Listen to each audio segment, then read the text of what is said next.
Welcome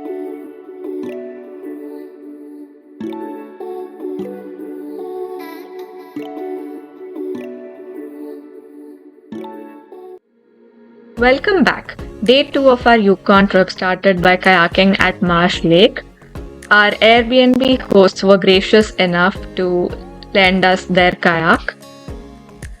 We had a great time by this lake.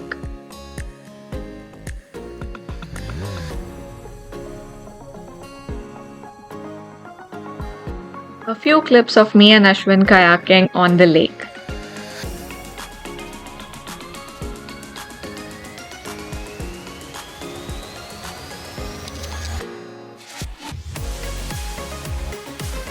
After this, we got ready for the day and headed to Miles Canyon. Miles Canyon was formed due to various exposures to lava flows and cones that erupted and flowed across an ancient pre-glacial landscape in Yukon. The Yukon River cuts through the canyon. The views of the Yukon River combined with the canyon are amazing. We happened to be there on a sunny day, and so it was perfect weather to hike as well. However, we planned other activities as well, so we could not do the hike.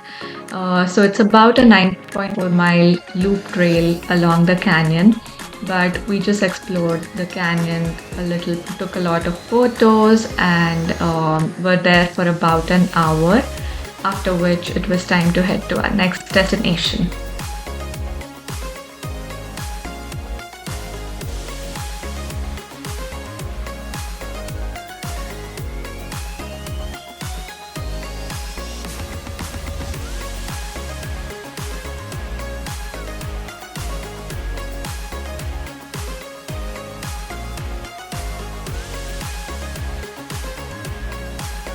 Clear green waters of the Yukon River was a pristine sight, and we thoroughly enjoyed our time by the canyon, took a lot of photos, and headed to our next destination, which was the Yukon Wildlife Preserve. The Yukon Wildlife Preserve was about half an hour away from Miles Canyon.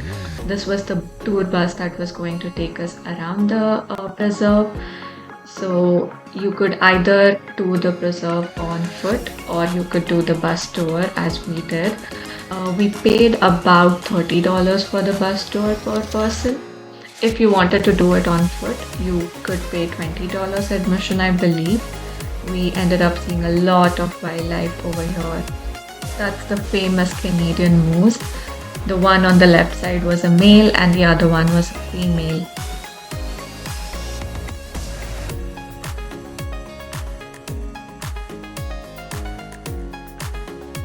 Those are some farm goats.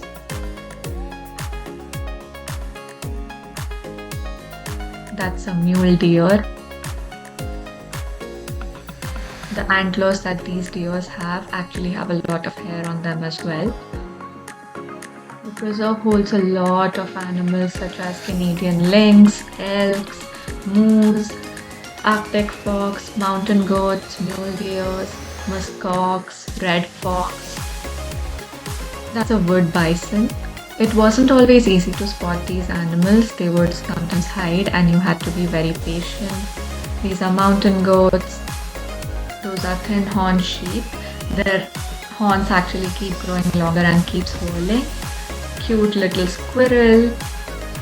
After spending about 3 hours at the preserve, we were very hungry and headed to a nice restaurant in downtown Whitehorse.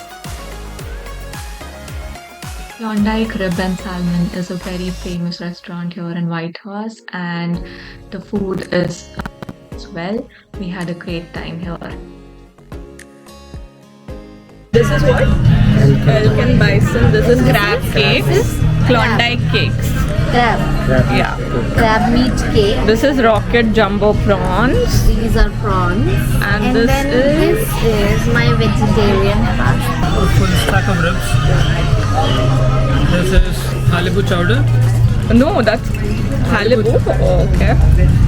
And this is also a halibu. Big knife coming through. After After a heavy lunch, we were walking through downtown Whitehorse and bought some souvenirs like magnets, shot glasses, and fireweed honey.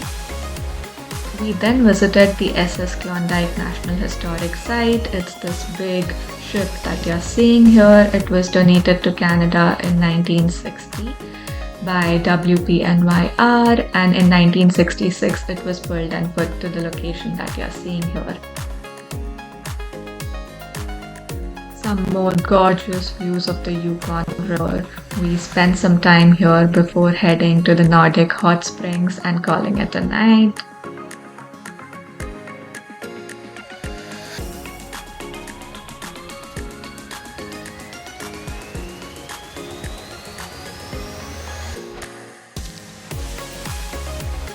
After this, we were heading to our final destination for the day, which was the Eclipse Nordic Hot Springs. We were really looking forward to this, and it was about an hour drive from downtown Whitehorse.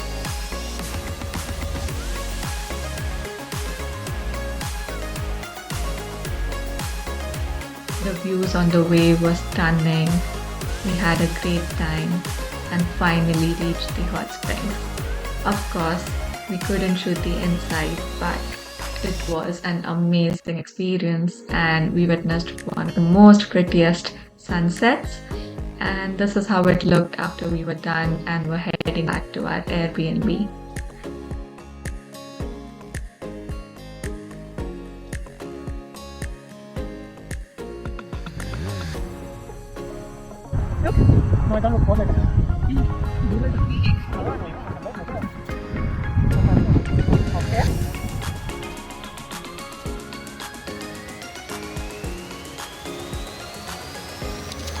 Thank you for watching. Stay tuned for day 3.